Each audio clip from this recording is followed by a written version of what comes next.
하나님 말씀 사도행전 2장 29절 32절 말씀을 이 일의 증인이로다 하는 제목으로 은혜의 말씀 나눕니다. 우리는 지난주 기쁨으로 주 부활절을 지켰습니다. 그리고 지금 우린 부활의 계절을 살아가고 있습니다. 근데 오늘 이 아침 우리가 중요한 질문을 하나 드리고 싶습니다. 부활을 믿는다는 것은 무엇입니까? 단순히 예수님이 살아나셨다 하는 사실을 아는 것입니까? 아니면 그 이상의 어떤 것입니까? 여러분, 만약 부활이 그저 믿어야 될 교리라면 우리의 삶은 지금과 크게 달라질 필요가 없을지도 모릅니다. 그러나 성경 그렇게 말하고 있지 않습니다. 사도행전을 보면 여러분, 부활을 믿는 모든 사람들은 한 사람도 여러분 머물러 있지 않고 다 변화되었다는 겁니다. 부활을 체험한 모든 사람들은 다 변화되었습니다. 그리고 그들은 그 변화를 가지고 나아갔습니다. 뭘로? 어디로 나아갔습니까? 증인의 삶으로 나아갔습니다. 근데 그들은 하나같이 부활을 설명하지 않았습니다. 물론 증명하려고도 하지 않았습니다. 그들의 부활의 메시지는 너무 심플했습니다. 우리가 예수님 부활을 보았다. 그리고 우리가 그 일의 증인이다. 딱 사실은 이 두 센텐스로 요약할 수 있습니다. 우리가 예수의 부활을 보았다. 그리고 우리는 그 일의 증인이다라는 것이었습니다. 여러분, 여기서 우리는 중요한 사실 하나를 발견합니다. 부활은 증명하는 것이 아니라 증언하는 것이라는 겁니다. 그렇다면 오늘 우리에게 던진 질문이 이겁니다. 나는 부활을 믿는 사람입니까? 아니면 부활의 증인으로 사는 사람입니까? 우리가 지난주 부활절에 참 부활을 믿는 믿음에 대해서 우리가 나누었는데 다시 우리는 거기에서 머물 수 없다는 거예요. 정말 부활의 증인으로 사는 삶을 살고 있느냐고 성경은 우리에게 질문하고 있습니다. 오늘 이 질문 앞에 서게 되기를 바라고요. 그래서 단순히 우리의 부활이 지식적인 이론적인 믿음이 아니라 삶으로 정말 부활을 증언하는 삶으로 새롭게 세워지고 결단하는 이 아침이 되기를 바랍니다. 자, 오늘 우리가 읽은 본문은 여러분 베드로의 설교입니다. 오순절에 성령 강림이 일어나고 나서 너무너무 기이한 현상들이 일어나면서 방언이 터지고 그에 임하는 강력한 성의 역사를 보면서 사람들이 놀라워했습니다. 여기에 대해서 이 현상에 대해서 베드로가 설교하는데 그 주제는 딱 한 가지였습니다. 예수님의 부활입니다. 베드로의 모든 설교는 기승전결 예수의 부활로 결국 기결되는 설교를 하고 있습니다. 오늘 우리가 잘라서 짧게 2장 29절에서 32절까지 읽은 내용을 보면 부활을 설명하는 내용이 아니라 부활을 보았다고 증언하는, 즉 구약 성경을 동원해서 부활이 이루어진 것을 선포하고 있습니다. 29절 볼까요? 형제들, 내가 조상 다윗에 대해 담대히 말할 수 있노니 다윗이 죽어 장사되어 금여가 오늘까지 우리 중에 있도다. 오늘 베드로의 논리는 명확합니다. 다윗은 위대한 왕이었지만 결국 죽었고 그의 무덤은 우리 곁에 있다는 것입니다. 그러나 다윗이 시편에서 고백한 주의 거룩한 자로 썩음을 당하지 않게 하실 것이라는 예언은 다윗 자신을 가리킨 것이 아니라 그의 후손으로 오실 메시아를 내다본 것이죠. 그러니까 결국은 이 다윗이 주라고 말한 것은 오실 메시아, 그 메시아가 결국은 부활하셨다라는 사실을 선포하고 있습니다. 32절에 결론적으로 이 예수를 하나님이 살리신지라 우리가 다 이 일의 증인이로다. 이 예수를 하나님이 살리신지라 우리가 다 이 일의 증인이로다. 이렇게 선포하죠. 여러분, 그 3장도 마찬가지 설교가 나오는데 안진뱅이를 고치고 나서 또 안진뱅이의 기적에 대해 설명할 것 같은데 기적의 이야기하지 않고 예수님 부활에 대해서 베드로는 선포하고 있습니다.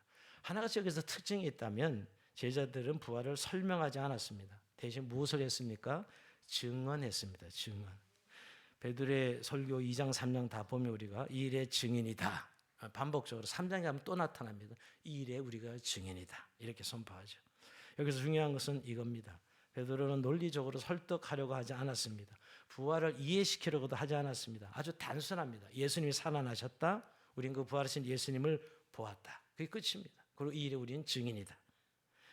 사실은 좀 이상하지 않습니까? 좀 부활이라는 사건은 너무 어마어마한 사건이라 논리적으로 설명이 필요해야 될 것 같은데 그런 논리적 설명이나 좀 이해시키는 설득이 필요한데 설득이 없습니다. 그냥 예수의 부활을 우리가 보았다. 그리고 우리는 증인이다. 이걸로 그냥 밀어붙이고 나가는 이 제자들의 성철교, 선포를 우리는 보게 됩니다. 왜 그럴까요? 왜 부활을 증명하지 않았을까요? 그것은 부활은 증명되지 않기 때문입니다. 그럼 증명이라는 것은 여러분 반복이 가능해야 되죠. 그게 증명이죠.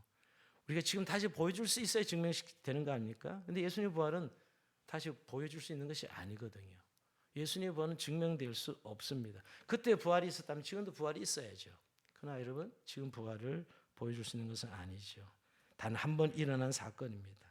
제자들은 깨달은 것이요. 이 부활 사건은 증명하는 것이 아니라 증언하는 것이구나. 선포하는 것이구나 라는 사실을 깨닫게 된 것이죠. 그러면 여러분 중요한 질문이 생깁니다. 그렇다면 어떻게 예수의 부활을 믿게 되었을까요? 어떻게 믿게 되었을까요? 증명도 없는데 교회가 세워지고 사도들이 세워지고 왜 이런 일이 일어났을까요? 이거야말로 하나님의 방법입니다. 부활은 증명의 방법이 아니라 증인의 증언을 통해 전해지고 중요한 성령께서 믿어지게 하신 것입니다. 성령께서 믿어지게 하신 것입니다. 이건 여러분 이미 예수님께서 이미 예고했습니다. 우리 요한복음 20장에 가보면 도마가 나오죠, 여러분. 도마는 부활하신 예수님이 나타나실 때 아마 그 자리에 없었던 것 같습니다. 그래서 다른 제자들이 예수님 부활하셨다 이렇게 이야기하니까 오늘 도마가 하는 이야기가 나는 예수님의 이 못자국 난 손에 자신의 손가락을 넣어보지 않고는 예수님의 창자국 난 옆구리에 손을 넣어보지 않고는 믿지 않겠다. 말도 안 되는 소리 하지 마라 이런 식으로 이야기하죠. 그때 주님께서 도마의 말을 들었는지 예수님이 나타나십니다. 나타나셔서 도마에게 뭐라고 말씀하시죠? 요한복음 20장 27절에 보면 도마에게 이르시되 내 손가락을 이리 내밀어 내 손을 보고 내 손을 내밀어 내 옆구리에 넣어보라 이렇게 하셨습니다. 이 예수님 말씀 위에 뭐 손을 넣어보기는커녕 꼬꾸라지면 나의 주 나의 하나님 그냥 꼬꾸라집니다. 나의 주 나의 하나님 부활하신 예수님을 보자마자 나의 주 나의 하나님으로 고백하지요. 이제 이런 사건이 있고 나서 예수님이 도마에게 하신 말씀이 의미심장합니다. 무슨 말씀이죠?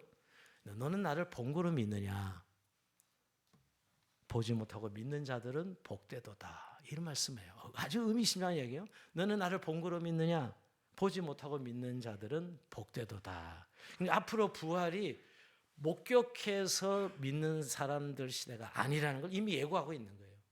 보고서 믿는 게 아니고 오늘 성령께서 믿어지게 하심으로 믿는 시대가 열릴 것을 예수님께서 도마의 사건을 통해서 말씀하고 있는 것이죠. 여러분은 도마 이후의 사람들입니다. 우리는 보지 못했어요. 그죠? 예수님 부활을 보지 못했습니다. 그런데도 믿습니다. 사실 예수님 당시에도 예수님 부활을 목격한 사람은 몇 사람 안 됩니다. 예수님 부활하시고 40일 동안 이 땅에 계셨는데 다 나타나지 않으셨어요. 사실 몇몇 사람들만 부활을 목격했습니다. 그런데도 초대교회는 그리스도의 부활을 믿는 사람들로 수두룩했죠. 왜입니까? 성령께서 믿어지게 하셨기 때문입니다. 부활은 과학적으로 증명되는 것이라서 믿는 게 아닙니다. 사실이기 때문에 믿는 것이지 부활을 과학적으로 증명해서 믿는 것은 아닙니다. 그리고 더 중요한 것은 결국 목격했다 하더라도 성령께서 믿어지시는 은혜를 주시지 않으면 믿을 수 없는 것이죠. 부활은 증명되는 것이 아니라 그래서 증언하는 방법으로 선포하는 방법으로 복음을 전하게 하셨던 것입니다. 자, 그러면 여러분 우리가 결론적으로 누가 증인이 되는 것입니까? 여러분 모든 사람이 증인이 되는 것은 아닙니다. 성경을 보면 두 종류의 사람이 있습니다. 우선 첫 번째는 목격자가 있습니다. 그리고 증인이 있습니다. 모든 목격자가 모두 증인이 되는 것은 아니라는 것입니다. 여러분 모든 목격자 숫자를 망라한 성경에 나와요. 고린도전서 15장 5절에서 8절에 보면 예수님을 목격한 자들 명단이죠. 개박에 보이시고 베드로입니다. 후 12제자에게 그 후에 500 형제 일세 보이셨느니 그 중에 지금까지 대다수는 살아있고 어떤 사람은 잠들었으며 그 후에 야곱에게 보이셨으며 그 후에 모든 사도에게와 맨 나중에 만삭되지 못한 난 자 같은 내게도 보이셨느니라. 맨 나중에 만삭되지 못한 자는 바울이죠. 바울은 부활하신 예수님 담에서 가다가 빛으로 임하신 그때 만남을 부활하신 일을 보았다라고 이야기하죠. 이 정도가 사실은 예수님 부활을 직접 목격자들입니다. 그런데 여러분 이들이 다 증인이 되었을까요? 그렇지는 않습니다. 여러분 증인이 되게 한 것은 목격에서 끝나지 않고 성령의 역사였습니다. 그래서 성경 분명하게 너희가 몇 날이 더 성령을 받게 되니 기다리라 그러시죠. 예수님께서 부활하신 예수님이 제자들을 만나서 명령합니다. 어떻게 우리가 부활을 믿게 되고 증인이 되는가? 그것은 사도행전 1장 8절에 키가 있습니다. 오직 성령이 너에게 임하시면 너희가 내 제자가 되리라. 오직 성령이 임하시면 너희가 내 증인이 되리라. 내 증인이 되리라 이렇게 말씀하고 있는 것이죠. 그러니까 여러분 오순절날 성령 강림을 받고 모든 제자들이 부활의 증인으로 나섭니다. 사실 예수님 부활을 목격한 사람 중에 증인으로 가지 않는 사람들도 있었습니다. 그런데 하나같이 부활의 증인이 된 사람들은 성령님으로 인하여 부활을 믿게 되었다는 거예요. 믿어지게 하셨다는 것이죠. 여러분 우리도 부활을 보지 못했지만 믿습니다. 그 이유는 다 한 가지입니다. 성령님 때문입니다. 성령께서 우리에게 믿을 수 있도록 믿음을 주신 것이지요. 여러분 예수님께서 제자들에게 수없이 그런 말씀하셨어요. 요한복음 14장 25절 이하에 보면 내가 아직 너희와 함께 있어서 이 말을 너희에게 하였거니와 보혜사 곧 아버지께서 내 이름 보내실 성령 그가 너에게 모든 것을 가르치고 내가 너에게 하는 모든 것을 생각나게 하리라. 그러니까 예수님은 잠깐 사실은 부활하시고 승천하시지만 결국에 성령님께서 우리에게 내주하셔서 예수님이 하신 말씀과 모든 행사들을 우리에게 말씀해 주시겠다고 믿어지게 하시겠다고 약속하신 것이죠. 그러니까 사실 우리가 성령을 받고 부활의 증인이 된 것이에요. 부활을 목격해서 부활을 각자 증명이 돼서 믿어져서 믿은 게 아니고 성령께서 우리를 믿어지게 하신 것입니다. 여러분 대부분의 사람들은 예수님의 부활을 목격하지 못했습니다. 그런데 어떻게 부활의 증인이 될 수 있었습니까? 그것은 오직 성령님 때문이죠. 성령께서 믿어지게 하신 것이에요. 여러분 부활을 과학적으로 증명한다고 믿을 수 있을까요? 여전히 지금 예수님 부활을 다시 한번 보여주지 않는 이상 어떻게 그 과학적으로 증명이 되는 것이에요? 증명될 수 없습니다. 네, 오늘 그 목격자들을 하나님께서 성령으로 감화 감동하여서 부활을 믿게 하심으로 증인되게 하신 것이죠.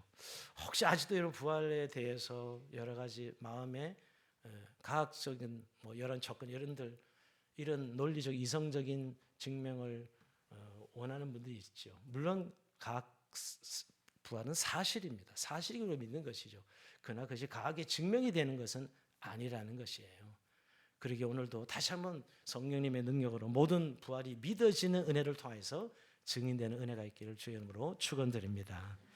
그러면 여러분, 근데 단지 부활의 증인이 단지 우리가 성령을 믿어지게 하셨다. 자, 이 정도로 이렇게 나눴는데 증인은 단순히 아는 사람이 아닙니다. 부활 생명을 경험한 사람들입니다. 여러분 우리가 예수 믿게 된 것은 성령께서 우리 안에 내주하셔서 그리스도를 믿게 하신 것이죠. 그러니까 여러분 그것을 우리는 부활 생명 이렇게 말합니다.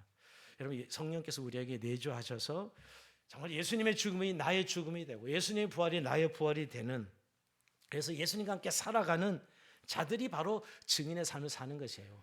우리가 믿는다 이렇게 단순하게 말하지만 그 내용의 깊이를 말한다면 성령께서 우리 안에 내주하심으로 예수의 죽음이 나의 죽음, 예수의 부활이 나의 부활이 되는 그래서 내 안에 여전히 예수가 살아가고 있는 것이죠. 분명히 예수님은 부활하시고 승천하고 안 계십니다. 그러나 영으로 우리 가운데 찾아오셔서 우리와 함께 살아가시는 그 예수 말이에요. 그래서 우리는 부활을 믿게 되는 것이고 그 부활하신 예수님을 전할 수 있는 것입니다. 물론 우리 육체의 죽음은 누구나 한번 경험합니다. 예수 믿는다고 해서 죽음이 없는 것은 아니죠. 그러나 이러면 성령을 통해서 우리는 이미 예수의 생명, 부활의 생명을 가진 자들입니다. 나는 부활이요 생명이니 예수님이 말씀하신 이 생명을 우리는 가지고 있는 자들이에요. 성령을 통해서 말입니다. 그래서 그 성령님의 내주하심과 성령을 통해서 우리는 부활의 진정한 증인의 삶을 살아갈 수 있다는 것이죠. 여러분 초대교회 증인된 그리스도인들은 다 이것을 경험했습니다. 그들은 사실 생명이 완성될 종말이 이미 자신들의 현재에 들어와 있다고 믿었습니다. 그들은 정말 바울이 표현한 대로 예수와 함께 죽고 예수와 함께 사는 삶. 예수님은 승천했지만 제자들 안에서 우리들 안에서 예수님이 살아 계시다 하면서 예수님의 현현을 보여줬어요. 그들은 우리 안에 예수가 살아 계시다고 말해요. 그게 오늘 초대교회 성도들이 부활을 증언하는 증인의 삶을 살 수 있었던 이유입니다. 그들은 죄와 죽음으로 모든 해방을 경험하였고요. 이 땅의 사망의 질서에 묶여있지 않았습니다. 율법으로부터 자유함을 누렸어요. 더 이상 권력자들의 눈치를 보지 않았다고요. 그들은 이전까지 다른 삶의 원리로 그저 육신과 본성에 따랐던 삶이었지만 이제 하늘의 원리로 정말 예수의 생명을 살아가는 자들의 삶으로 변화되었어요. 이것이 사실 그들이 증인될 수 있던 삶이지 단순히 부활이 믿어졌다는 믿는 것으로만 되는 것이 아니지요. 여러분 하나같이 여러분 사도행전에 나타난 제자들의 모습을 보십시오. 사복음서의 제자들의 모습은 정말 찌질이, 요즘 말로 찌질이들 그 정도 수준밖에 되지 않습니다. 물론 오늘 출신들도 그랬고요. 그러나 사도행전 딱 피면 제자들이 완전 다른 모습을 보이지 않습니까? 정말 변화되었죠. 얼마나 그들이 두려워했습니까, 여러분? 그래서 베드로는 3번의 예수를 부인하고 저주했는데, 근데 완전히 담대해서, 여러분 그 권력자들 앞에서 너희가 죽인 예수를 하나님이 살리셨도다. 이거 정말 서설 10분은 권력자들 앞에서 이렇게 외치는 베드로의 모습을 뭘로 설명할 수가 있습니까? 그들이 성령을 받고 결국 부활이 믿어지는 삶을 살았다고 밖에는 우리가 표현할 수밖에 없는 것이요.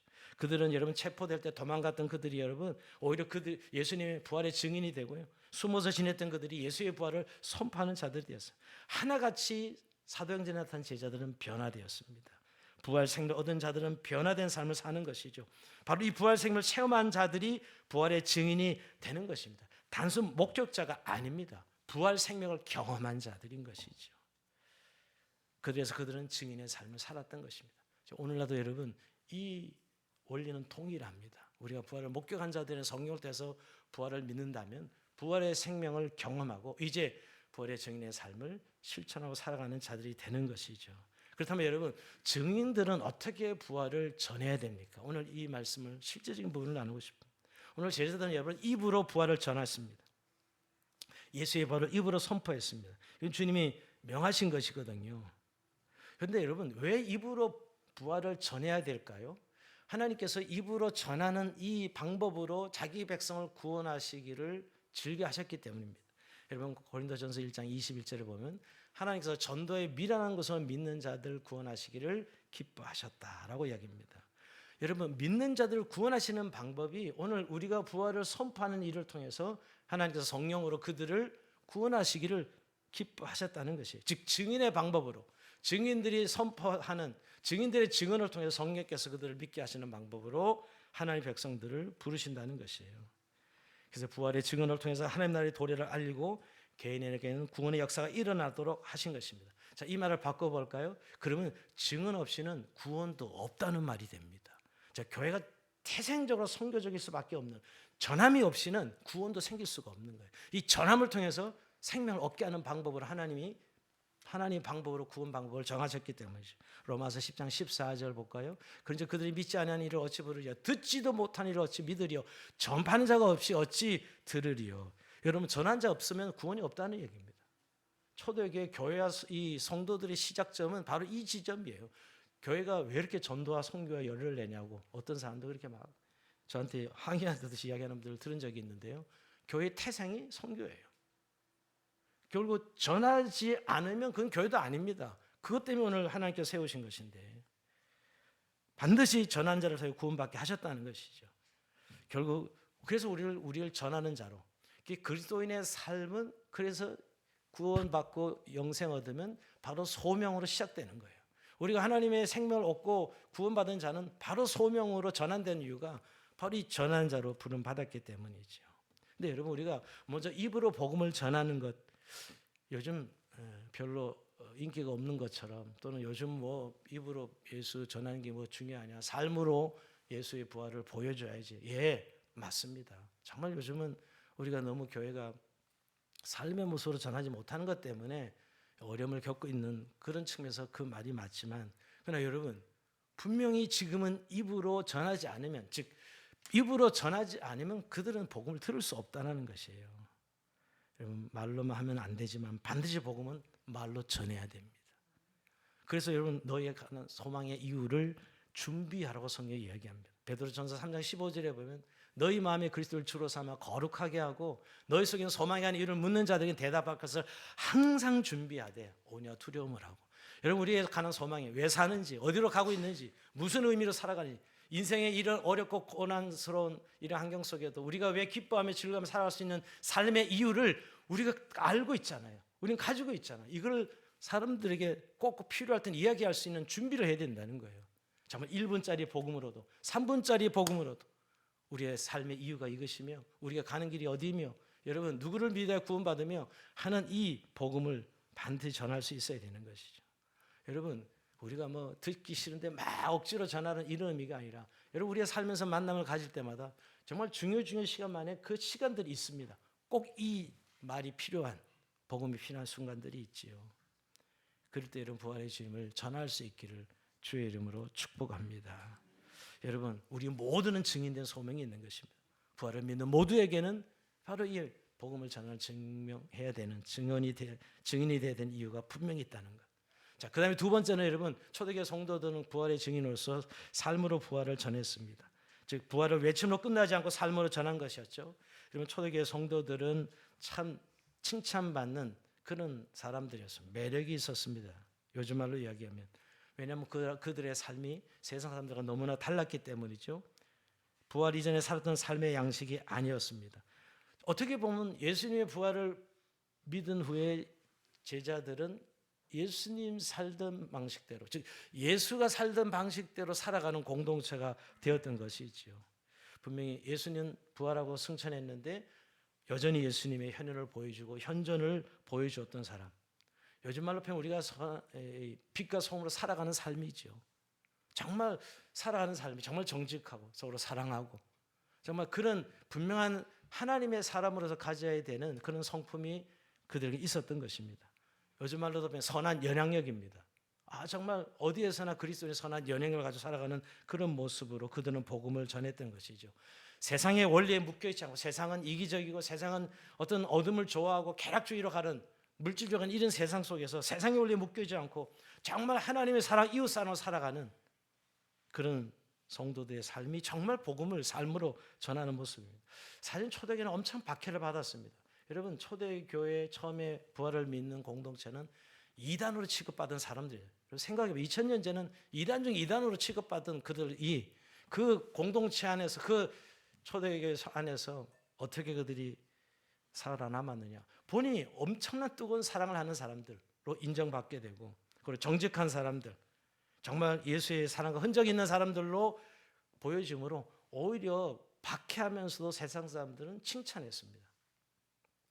여러분, 오늘 우리의 삶이 그래야 되는 것이죠. 정말 직장에서 우리의 가정에서 인내와 간역으로 사랑의 삶을 살고 또 섬기는 삶을 살아가는 이 삶이야말로 강력한 복음 증거입니다. 몇 마디 말보다도 정말 오늘 우리에게 있는 예수의 사랑과 예수의 은혜를 나눌 때 그건 엄청난 선한 영향력으로 빛과 소금으로 나타날 때 복음은 말로 전해지는 아니라 삶으로 전해지는 것이지요.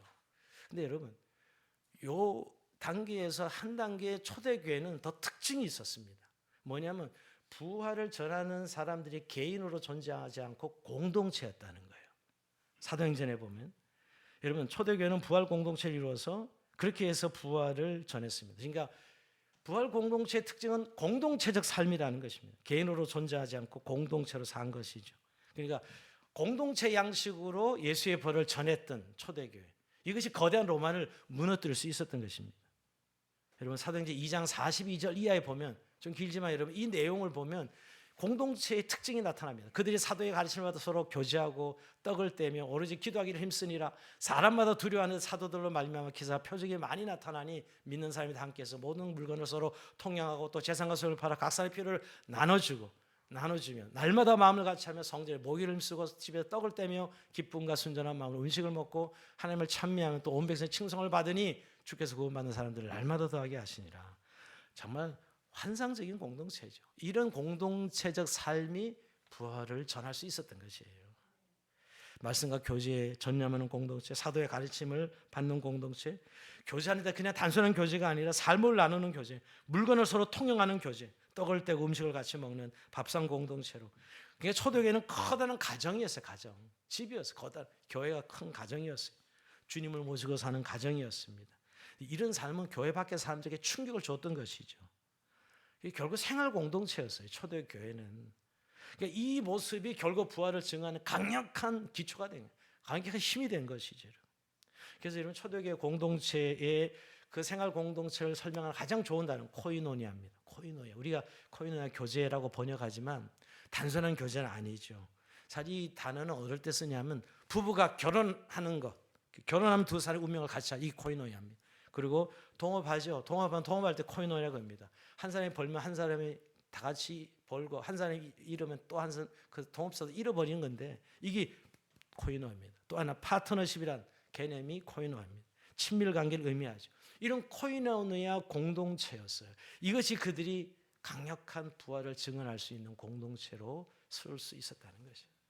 개인이 하지 않았습니다. 여러분, 전도는 그러면서 개인이 하는 게 아닙니다. 믿는 교회의 공동체가 하는 것이죠. 우리가 너무 전도를 개인의, 물론 우리가 1대1로 부딪히지만 우리가 결국 공동체 안에서 이루어지는 일이 되는 것이죠. 그리고 그들에게 가장 큰 특징은 초대교회가 이렇게 강력했던 것은 새 계명을 지켰습니다. 우리가 요한복음 13장 34절에 보면 새 계명을 너에게 주는 서로 사랑하라. 내가 너를 사랑한 것처럼 너희 서로 사랑하라. 너희가 서로 사랑하면 이로써 모든 사람이 너희가 내 제자인 줄 알리라. 여러분, 초대교회는 교인들이 이 새 계명을 실천했던 것이죠. 그들이 엄청난 핍박에도 이길 수 있었던 것은 물론 주님의 은혜지만 그 내용들을 보면 서로 사랑한 것, 서로 그 결속력 때문에 그 사랑하는 것 때문에 이겨낼 수 있었던 거예요. 만약 그 사랑이 없었다면 못 이겨냈습니다. 그들은 새 계명을 가지고 섬기며 돌며 사랑한 것이죠. 정말 말로만 사랑하지 않고 행함과 진실함으로 사랑하십니다. 자기의 물건을 아낌없이 나누고 가난한 성도들 보살피고 그야말로 생활 공동체의 사랑의 공동체였던 것이지요.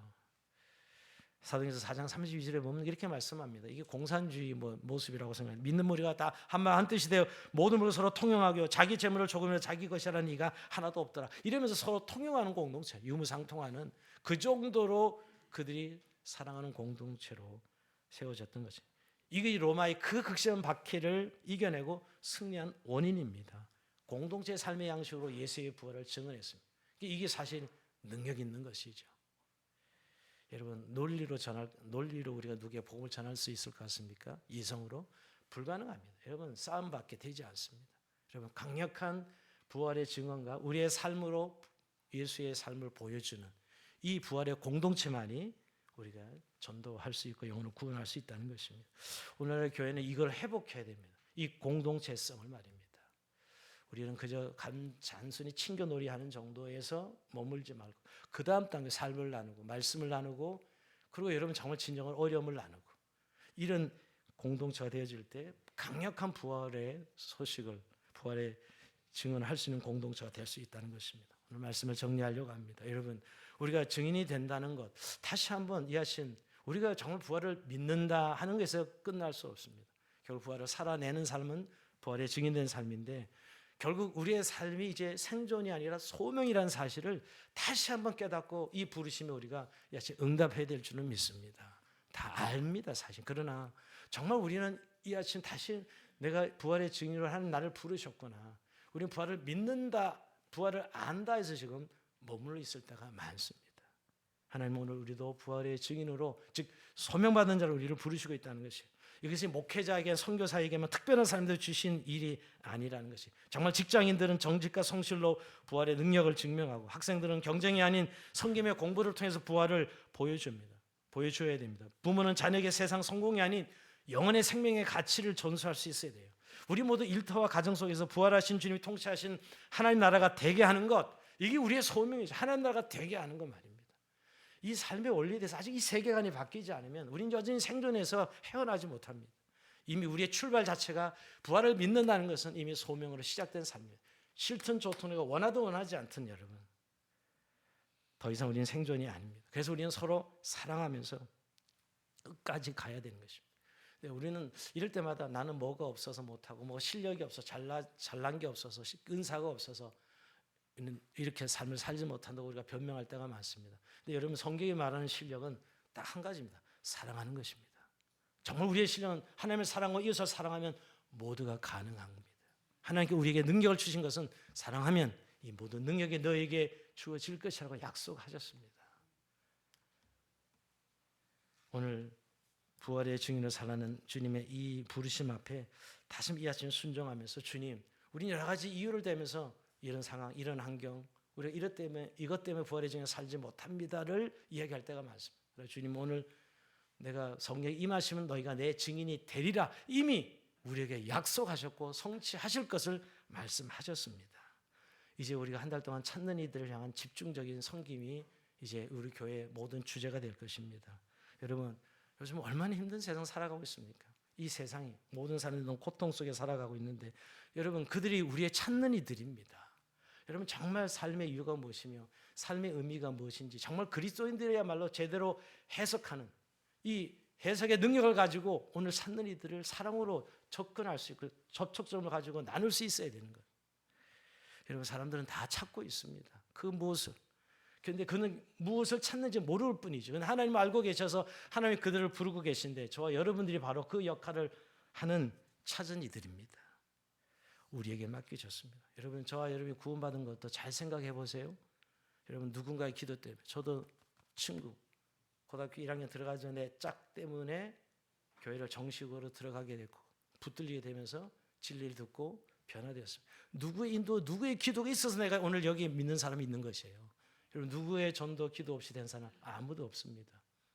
혹시 꿈에 예수님 나타나셔서 교회 찾아간 분, 뭐 그 정도? 대부분 누군가의 눈물에 누군가의 증언 때문에 여기까지 온 것입니다. 그리고 이제 우리의 차례입니다. 그 한 사람, 오늘 우리가 정한 찾는 이시요. 정말 기도합시다. 오늘 바울은 내가 그리스도에게 끊어질지라도 내 동족이 구원받기를 원합니다. 도대체 이런 기도는 어떤 기도? 모세가 내가 하나님 생명이 끊어질지라도 이 백성들을 하나님 용서하여 구원해달라는 이 기도 말입니다. 그 내 사랑하는 남편이고 내 사랑하는 자녀들이고 내 사랑하는 부모님들이지요. 오늘 그 우리의 이 증인된 삶에 오늘도 이 헌신을 하나님 앞에 드려질 때 반드시 하나님께서 그 일들을 이루실 것입니다. 저는 늘 길 가다 보면 목격자를 찾습니다를 목격자를 찾습니다. 목격자를 찾는 그 현수막에 목격자가 안 나타난다고 합니다. 그래서 500만 원 살해하겠습니다. 그래도 안 나타난다고 합니다. 근데 목격한 사람 꽤 많다고 합니다. 근데 왜 나타나지 않을까요? 귀찮아서. 정말 뭐 가서도 경찰서에 불려가고 또 뭐 그것 때문에 불편해지고 이런 일을 겪고 싶지 않아서 그 목격자들이 나타나지 않는다고 합니다. 여러분, 그러니까 목격했다고 증인이 되는 건 아니라는 사실이에요. 저와 여러분 속에도 여러분 우리가 예수의 부활을 믿지요. 그러나 정말 소명이 있지 않고는, 정말 이 부활의 소명이 있지 않고는 우리가 증인을 살아가지 않고 있다는 것이에요. 이 아침 주님은 다시 한번 우리에게 부활을 믿고 구원받았다면 증인으로서의 삶을 부르시고 계시다는 것. 특별한 몇 사람만이 아니라 여러분들을 부르시고 있다는 것이에요. 우린 더 이상 목격자로 머물 수 없습니다. 우린 증인들입니다. 정말 나를 통해 한 영혼이 돌아오고 한 가정이 살아나고 또 한 가족이 살아날 수 있는 일은 바로 저와 여러분들이 바로 부활의 소식을 증언해주고 부활의 생명으로 증언하는 것. 그럴 때 오늘 그들이 구원받을 것입니다. 찬미를 섬기는 이번 한 달 동안 우리 조양가 가족 축제를 통해서 영혼들이 주께로 돌아오는 그런 은혜를 맛보는 그런 기적을 체험하는 조양공 교회 공동체 저와 여러분이 되길 주의 이름으로 축원드립니다. 우리 찬송 드리고 우리 잠시